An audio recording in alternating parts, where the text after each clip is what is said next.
So for those joining us maybe for the first time, just want to reintroduce 10,000 Degrees to y'all. We're a nonprofit organization located in 7 Bay Area counties. We work with students from low-income backgrounds to and through college, just providing them with any service that is related to college. Thank you for that, Jose.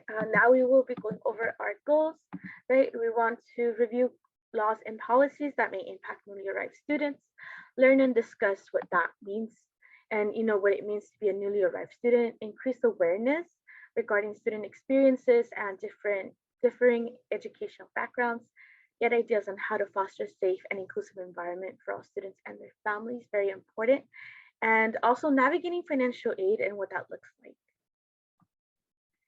Coming into this, we want to make sure that we have a growth mindset, and especially coming out of this presentation as well, we don't have all the answers, and that's okay, right? It is a process and every situation is different.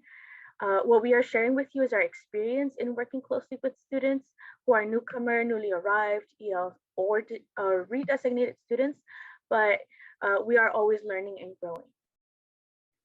Next is defining language. We're going to be using terms that may be new to you or not, but we identify a newcomer, newly arrived student as a student who attends a high school for 3 years or less. An EL student is a student, an English learner that might be in ELT classes or might be already redesignated. And lastly, redesignated as a student that has passed the LPAC exam, and again, this can happen at any time during a student's academic years. Please note that while these are the definitions that we use to identify students and their current situations, all schools may define these differently. Thank you, Jeanette. So when working with newly arrived students, it's also very important to keep in mind that they all come from varying statuses and situations. We might think that a newly arrived student means they're undocumented, but we also have to realize that many arrive to the US once they have a green card, or maybe are completing their last couple of years of high school after leaving the US for quite some time, and they're just coming back. So the living situation for a student might look different when working with them and at each district and each school. Myself, I am working in the METAS program, and I primarily work with ELD students. And so with my work, I've seen a lot of students also living in different areas, and they live in different situations. And that could mean a student living with a stranger or renting a room in a household. That might also mean unaccompanied minors. And the most common that I've seen, a lot of students are also living with family friends, older brother, older sister, and parents are back home. So every situation looks completely different, but being aware of a student's situation will definitely help them and you in order to create a supportive system for them and make sure that they have all the tools and guidance in order to graduate high school and plan post-high school academic ideas, and even in college as well. So for many newly arrived students, one of the biggest challenges to face is comprehending the education system we have here in the US. And it's very important to keep in mind that many students come from different countries, which have completely different educational systems compared to us. So for example, we might use letter grades to determine how well a student is doing in a classroom, while others might use numerical systems. For example, when a student is doing great, we usually give them an A or a B. But in other countries, that might look like a 10 or a 7 or an 8. So the system definitely looks different that way. Another example might be that in some countries, going to high school or anything above 8th grade is optional, versus here in the US, going to high school isn't an option, and it's kind of required for all students to go to high school.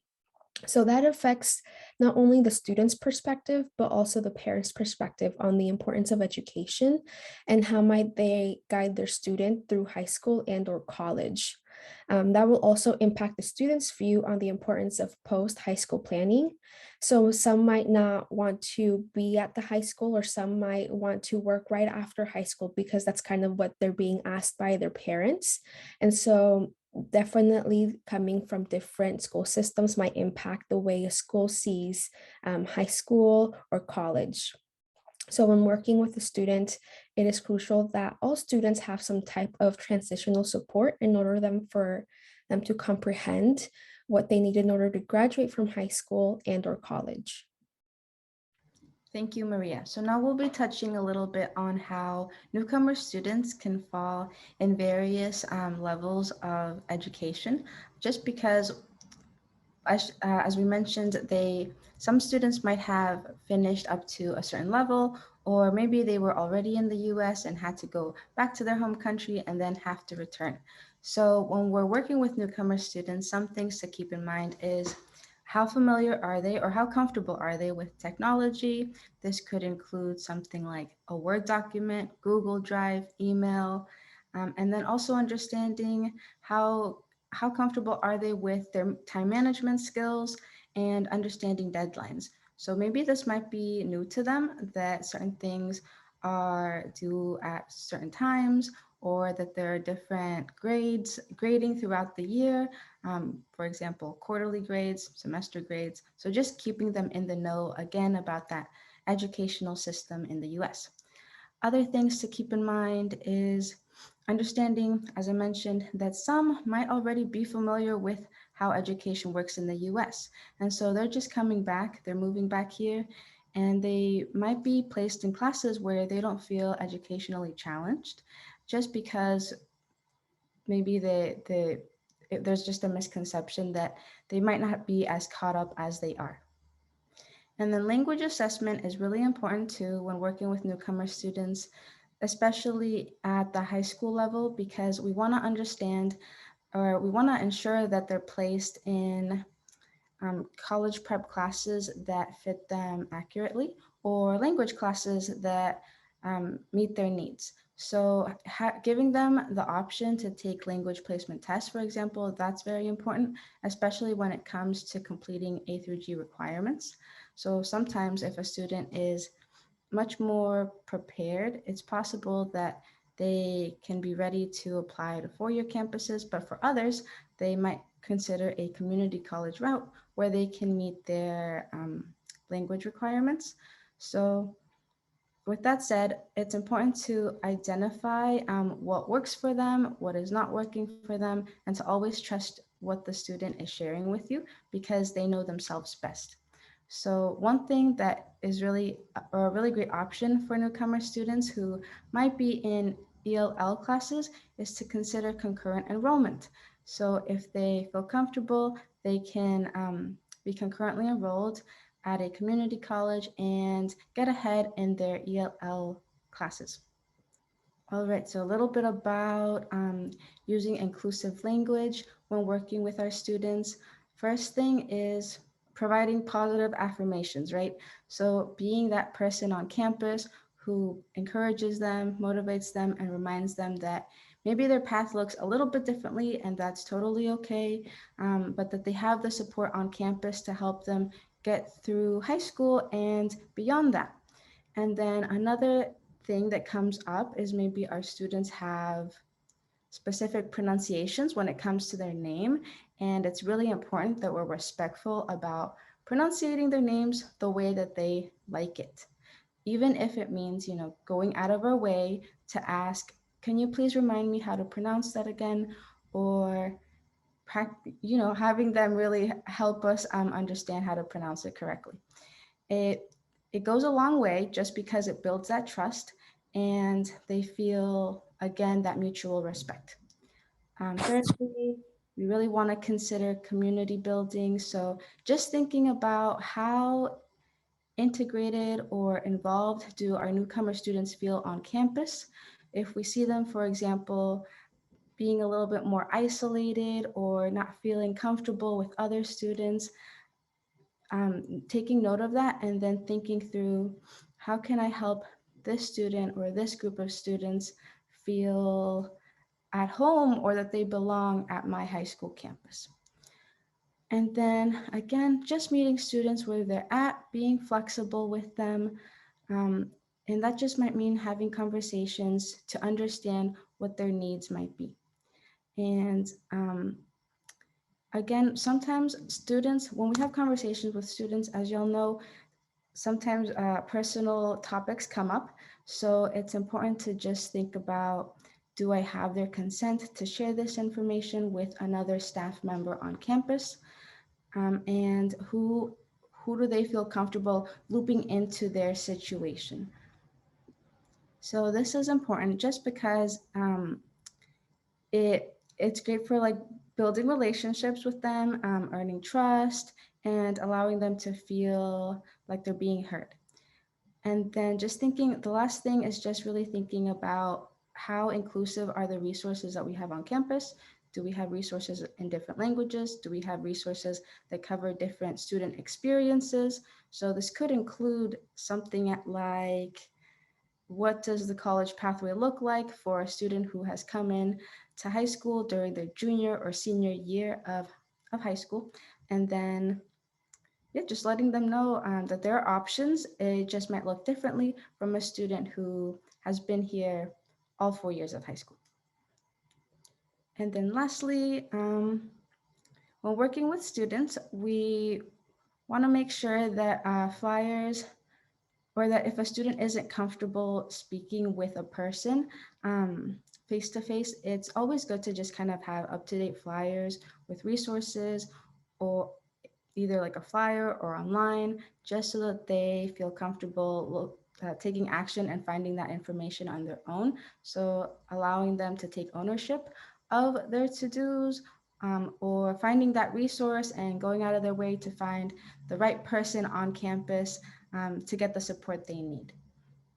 And then another way that we can be inclusive is to just to also be familiar with like all the resources at our schools. So knowing about 10,000 degrees on campus, or for example, if your high school is in Sonoma County, being familiar with programs provided by the Santa Rosa Junior College, or if you're in Marin County, programs provided by College of Marin that support high school students. So just by being aware of all the resources on campus, you could really be helping out your students by directing them to the right place.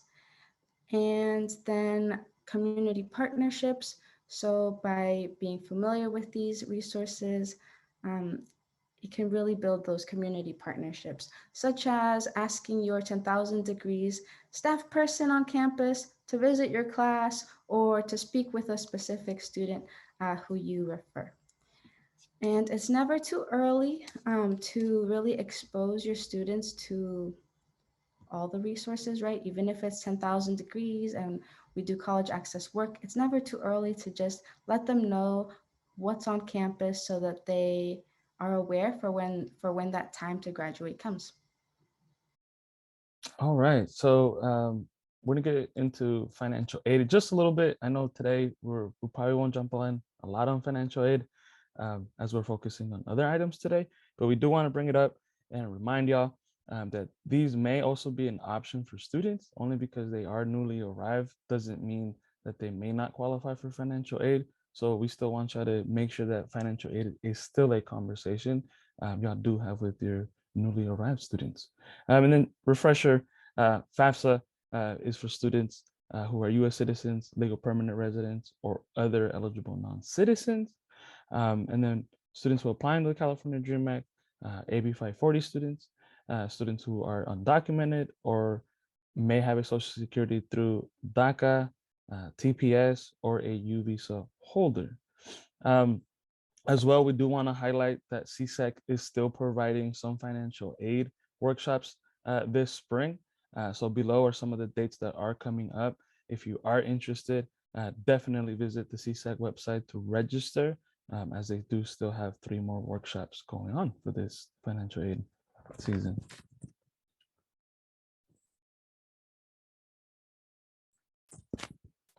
And again, there might be situations where students may not actually qualify for financial aid. So we want to remind y'all that there is other options, and those other options are, private scholarship, institutional scholarships. So I know 10,000 Degrees, we do have a scholarship. Also, I know Immigrants Rising, they have some of those resources of scholarships that are maybe for students who don't qualify for either of the financial aid applications. So definitely check them out. But yeah, and institutional grants as well, talking to the school that they're interested in going to see what kind of financial aid they may be qualified for. And as well, definitely want to give a reminder about the assembly bills that are available in California. So AB 540, SB 68, SB 2000. These all allow for students who may not qualify for in-state tuition to actually qualify for in-state tuition. Some of that criteria is 3 years of California schooling. It could be a combination of K through 12, community college, adult school, as well as obtaining a high school degree or a GED or a CHASP or an associate's degree, or as well receive enough units to transfer, and as well as a residency questionnaire that they will need to fill out. So some student experiences at the high school level that come up is that a student might be living here in the US, but their parents might be abroad. So when we're completing things like college applications or even a financial aid application, especially, reporting the family's income can definitely be a challenge because if they're abroad, they might not be filing US tax forms. So you still have to go through that process anyway, and it's going to look different. It might need additional support to figure it out, but just be aware that that comes up.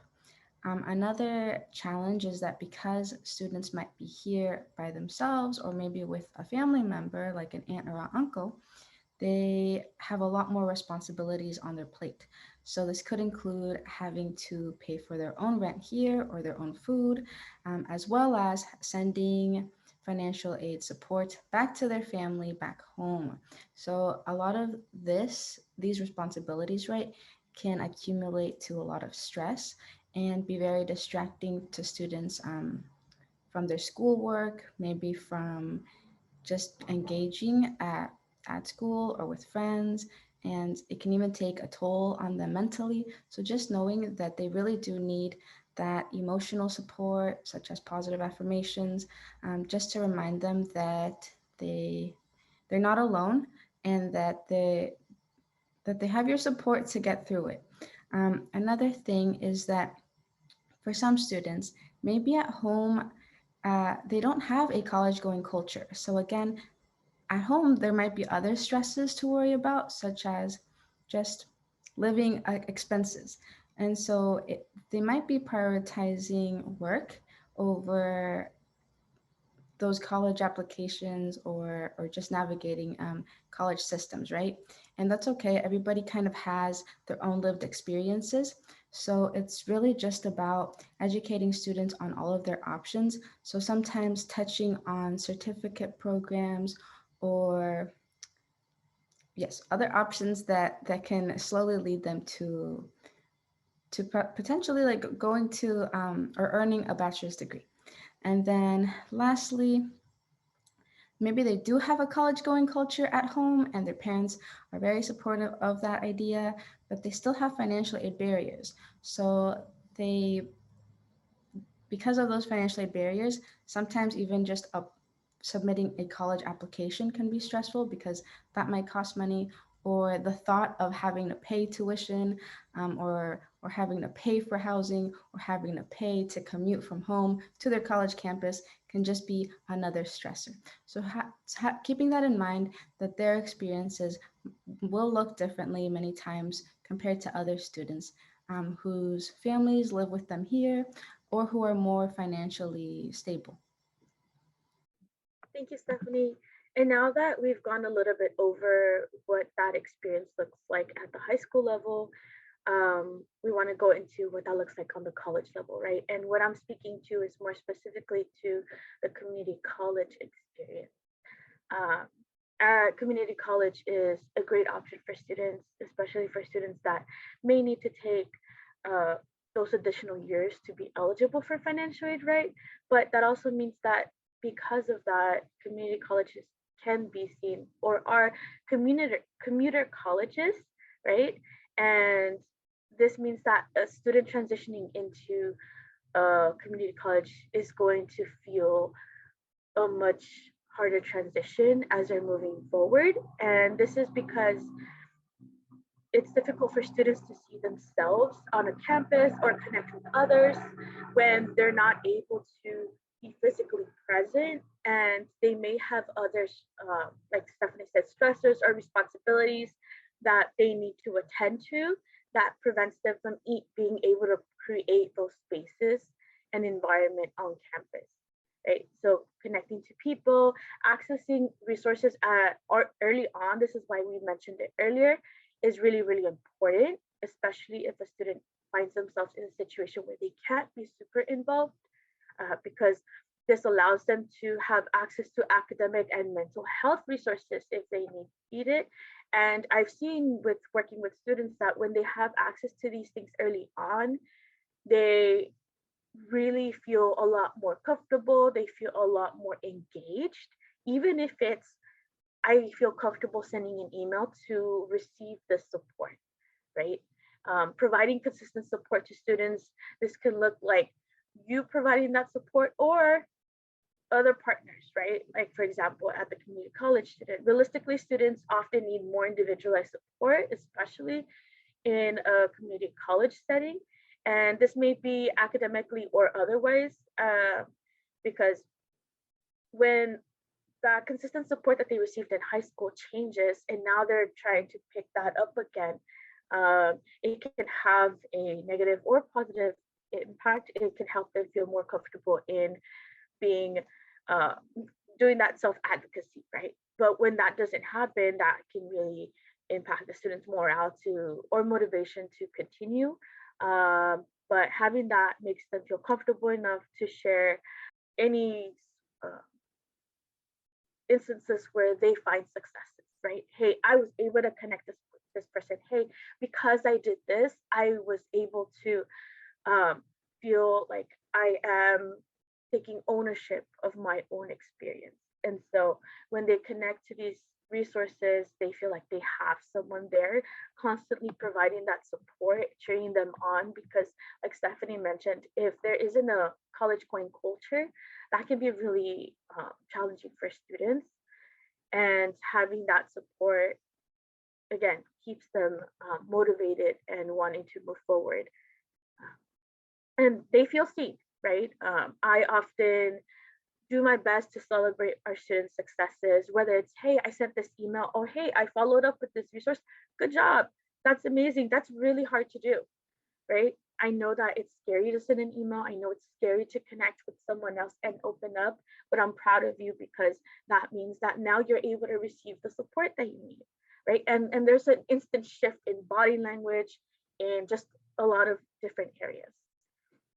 When it comes to support, again, we're thinking about big picture as well, right? And educators, I really want to make sure that now that we're going to be talking about AB 705, that you're aware of the bill and the impact it has on students, because we want to be able to connect them to counselors or outreach departments on the campus that they're attending, so that they're aware of the resources.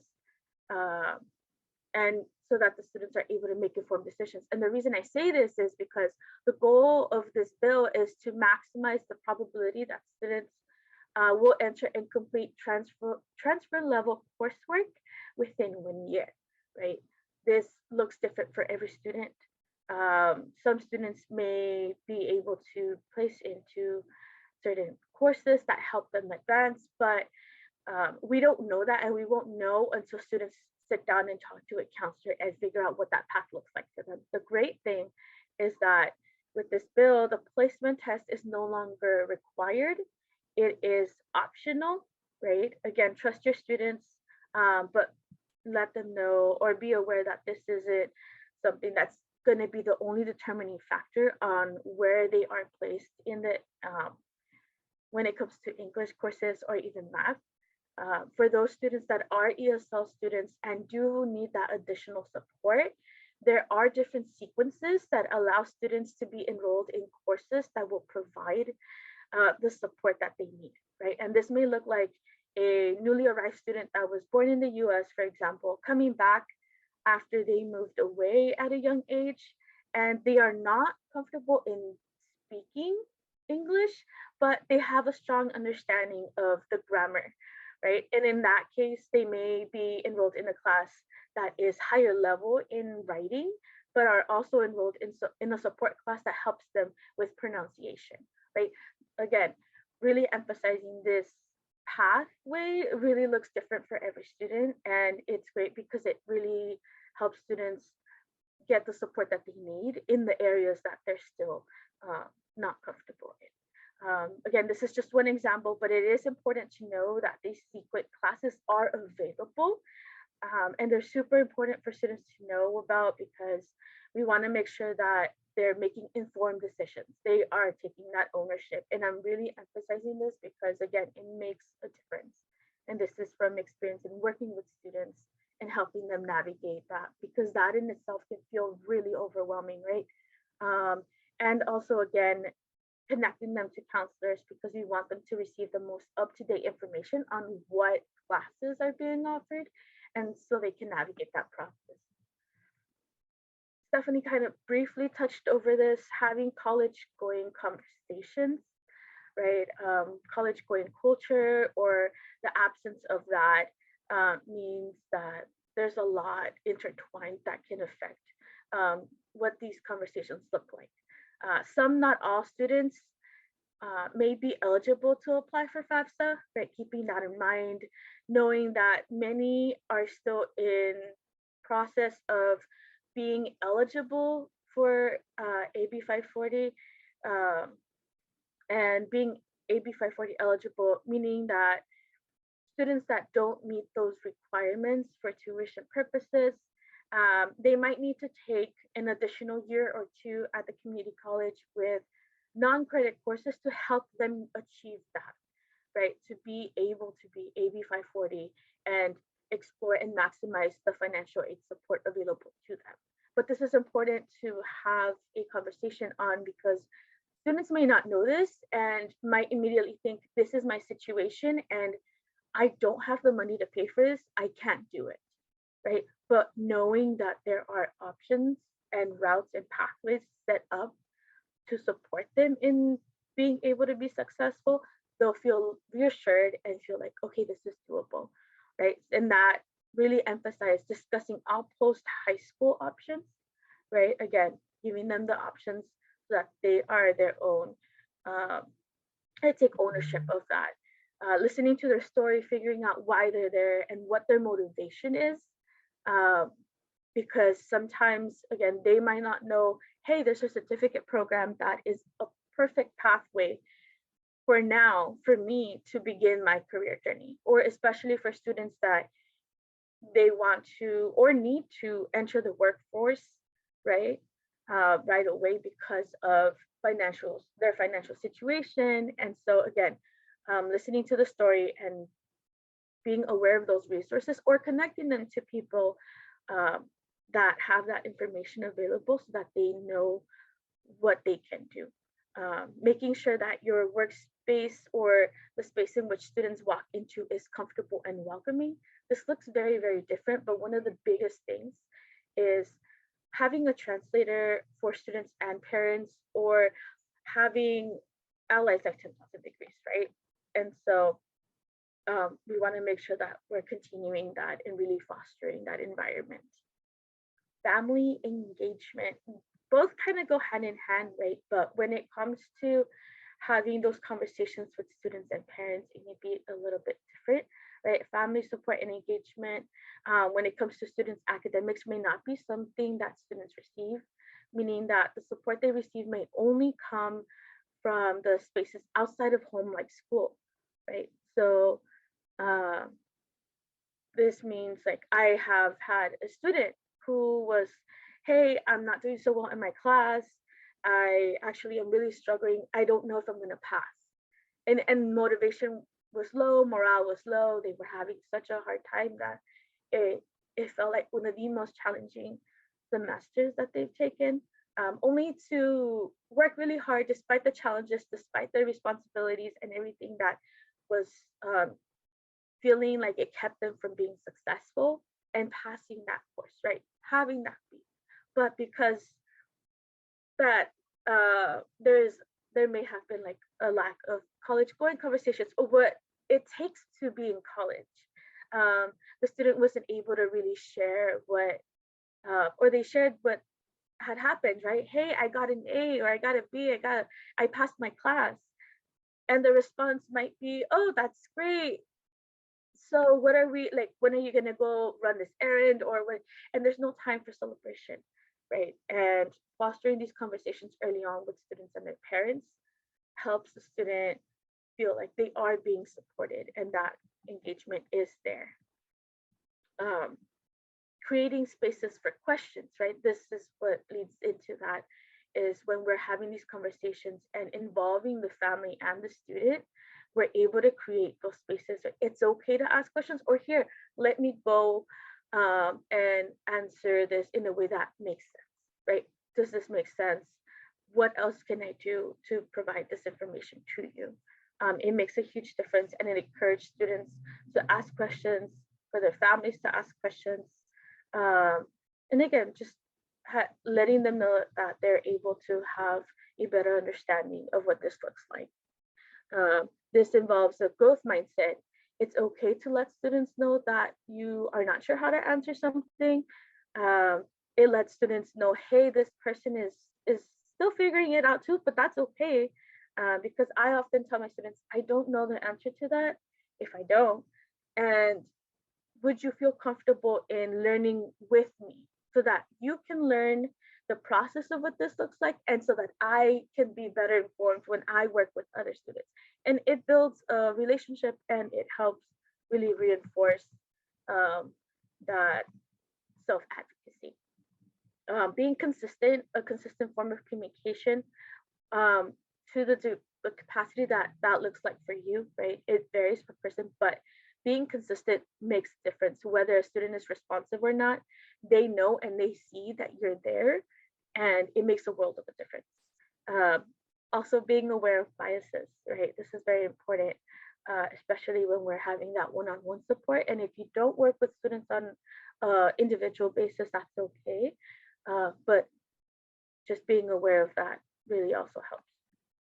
Ideas to implement. These are just some ideas, things that we have seen have helped.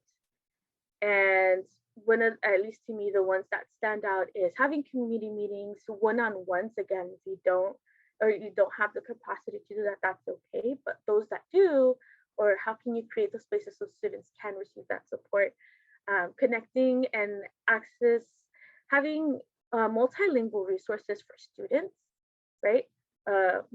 Stephanie really touched on this, having that there as a resource is inviting to students. It's inviting to individuals. It says, I see you, how can I support you, right? Having student clubs, having and creating and collaborating with community liaisons, right? Again, knowing those partners, having a relationship with community organizations that can provide those services, like Stephanie mentioned at SRJC, at College of Marin, Contra Costa. There's a lot of resources out externally, but what is available internally also makes a difference. And creating a welcoming space, again, that looks different, but it is important when there are visuals, right? It's not just these are the resources, but also posters that indicate positive reinforcement for students. Perfect. Thank you, Jeanette, for that. And so we are towards the end of, almost towards the end of the presentation. And with that being said, we'll start scenarios to kind of use the knowledge and information we have shared and kind of answer some of the scenarios that we will provide for you.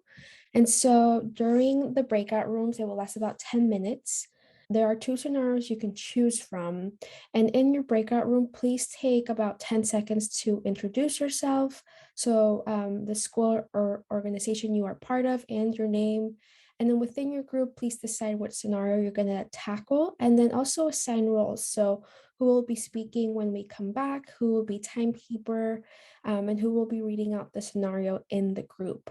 So this is a perfect way to kind of collaborate with others and also kind of brainstorm on the scenarios if it occurred to you or will happen in your school or organization. So welcome back.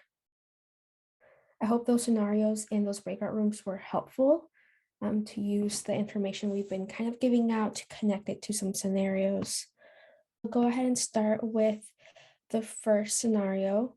Students feel that when they transition from high school to college, community college, they lose the tight-knit community that they are used to being surrounded by throughout their time in high school. This often results in lack of motivation to enroll and continue their education at a higher ed institution. Would anyone like to discuss what happened in their breakout rooms, kind of give us ideas of how we can help the student out, minimize that disruption between the transition, or how could we help a newcomer that is feeling that like this? Any ideas? Anyone from the audience want to speak? You can also use the chat. I would like to share. Yeah. My name is Marilyn. I am a college ambassador, and as a college ambassador, I see a lot of these situations happening either in college or in high schools. In my breakout room, we talked about emphasizing resources for students, also giving them ideas on what the resources are or what resources are available in a campus. Also being mindful of translated information. So basically, not just giving it in English, because there's like students who speak either a dialect or Spanish or something else, and not just give it in English. We also said that, probably having the, if like you speak only one language, right? Try to like find somebody else that speaks maybe Spanish or Chinese or any other language. That way that student feels supported and not leave the program or just, not feel supported at all. Connect students to others. If there is friends or just like a group of people, like a club in a college that speaks Spanish or that supports newcomer students, also provide them with that. And finally, would be showing students around. I remember that when I was starting college, my school counselor took me to SF State, and she showed me how to use the printer machine and how to put money on my card. And I think that is really helpful because as a first-time college student, I was so lost, but there was a willing soul that wanted to help me and show me around. Thank you. No, thank you for sharing. I think that story can connect with many people. It just highlights that newcomers, whenever they're starting a new chapter like college, it can be very scary. And just doing like the small things can go a long way. James, you had your hand up? Yeah. In my group, we decided to tackle scenario 1. And in response to the first question, we had said within our group that we think it could be good to connect the student or students with people on their campus, like upperclassmen, just because it kind of helps to foster sort of like, community in which, you see somebody who's, kind of similar in age with you, not, a very big difference. Kind of helps the student to not necessarily get too lost with that transition. Right. We also said as well in response to the first one that if you can help them find like, sort of like organizations or clubs to help them find a certain interest that they have to stay connected on campus. And then for the newcomer students, we thought that it could be good to have some sort of like specialized language support, just because of the fact that if you enter high school as a freshman and have time to maybe take certain classes, ESL classes, you might be at a better level with your English by the time you reach your senior year. But if you reach your senior year and then move on to college, it can be a big jump. And then you have all this information coming at you, and it can just be maybe you could say kind of traumatizing, kind of overwhelming. So we thought that special language support could help, and also learning communities, clubs they can connect with. And then finally, for piece of information, we thought it'd be good if we could know if they have extra support at home, family members, cousins, brothers, sisters, that kind of thing, and a chance for them to learn about their education system. Yeah, those are all great points. Thank you, James, for sharing. I think also from what you said, what also stood out for me is making a community for them on college campus, or, connecting them with resources so they don't feel lost, and having someone or some, group around their same age that can help them throughout college. So thank you for sharing, James. I think we could jump on to the next one. Yeah.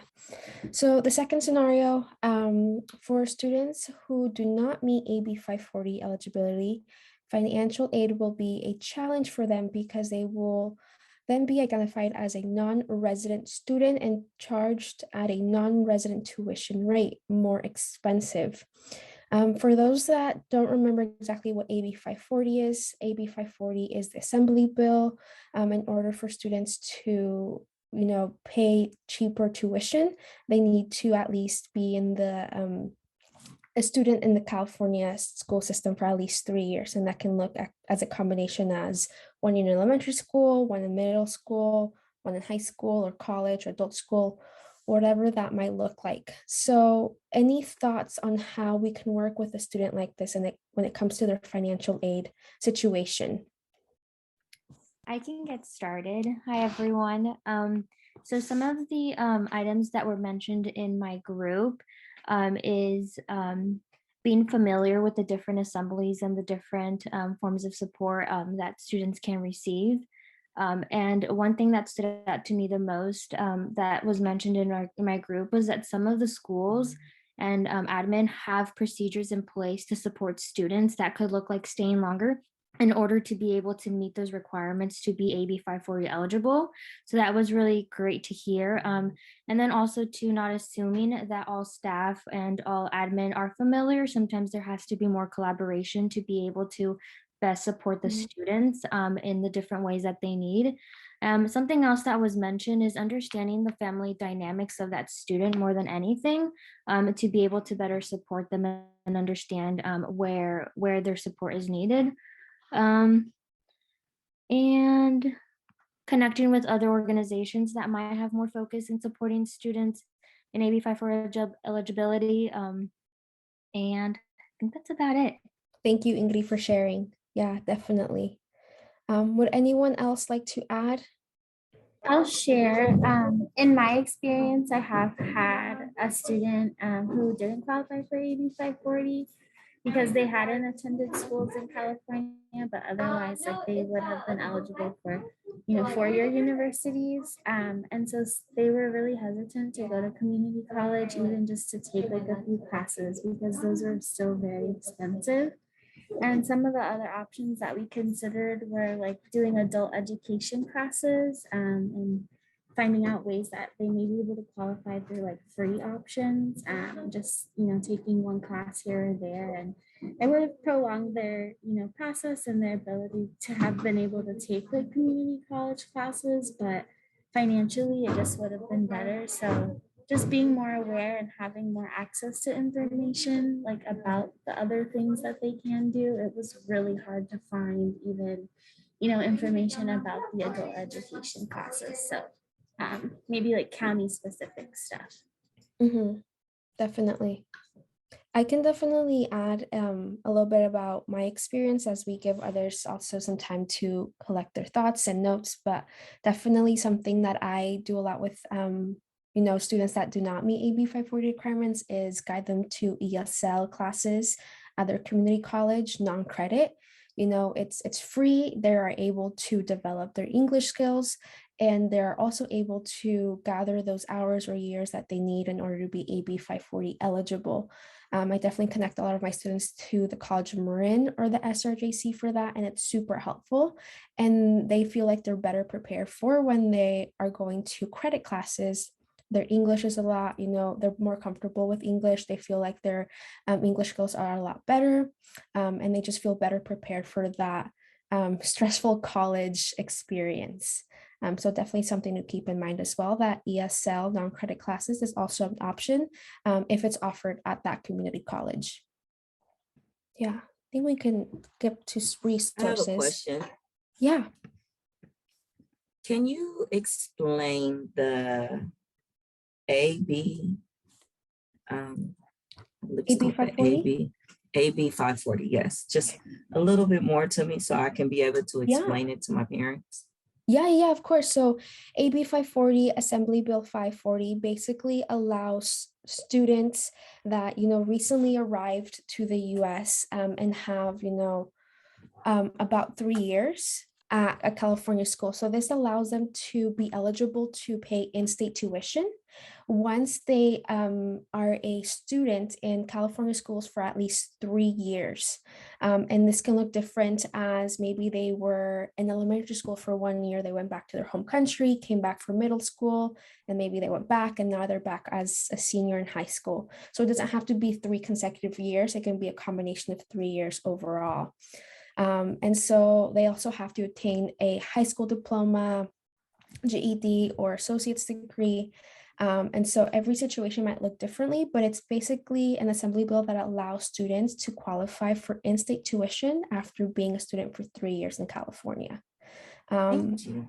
Yeah, of course. Yeah, so talking a little bit about resources, these are some of the things we did mention through our presentation.